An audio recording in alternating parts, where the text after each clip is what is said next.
Alors, vous n'avez pas pu passer à côté de cette photo sur Twitter aujourd'hui. Allez regarder de quoi je parle. Vous ne rêvez pas, c'est bien un photomontage posté par le président lui-même sans aucun commentaire à la tête de Donald Trump, président de la première puissance mondiale. Regard déterminé sur le corps de Rocky Balboa. C'est l'affiche de Rocky 3 d'ailleurs. Évidemment, les commentaires ont plu derrière ce photomontage. Certains ont rappelé la réalité du président, c'est-à-dire ce qu'il est vraiment assez loin du physique de Sylvester Stallone. C'est pas mal ça. Une de ces photos a été grossièrement truquée, saurait vu l'identifier, questionne Claude Veil.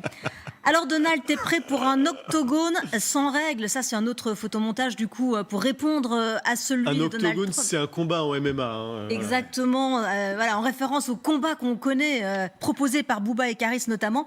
Alors ça vous rappelle aussi peut-être quelqu'un, ce photomontage? Oui, Vladimir Poutine est autre habitué des postures viriles. On l'a vu dans plusieurs décors, à chaque fois torse nu, ici à cheval, mais on l'a vu aussi en train de pêcher avec un tigre ou encore en train de chasser. Alors même si on est habitué aux tweets un peu surprenants du président américain, on se demande tout de même s'il y a une explication, Julien. Eh bien oui, il y en a une, la voici. Elle a été donnée d'ailleurs très rapidement par un professeur, un spécialiste du décryptage des faits et gestes de Donald Trump. Le Donald Trump qui a été très vexé qu'on remette en doute sa santé lors d'une visite médicale impromptue il y a 15 jours.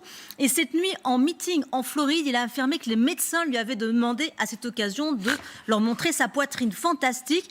Voilà l'explication. En effet, c'est bien ce qu'il a dit hier soir au micro dans son meeting de Floride. Voilà, sinon on aurait pu aussi y voir une allusion à l'enquête en destitution ouverte à son encontre au Congrès. Il a été invité d'ailleurs à se défendre, lui ou ses avocats. Ce sera le 4 décembre prochain. On ne sait pas donc s'il va s'y rendre lui-même.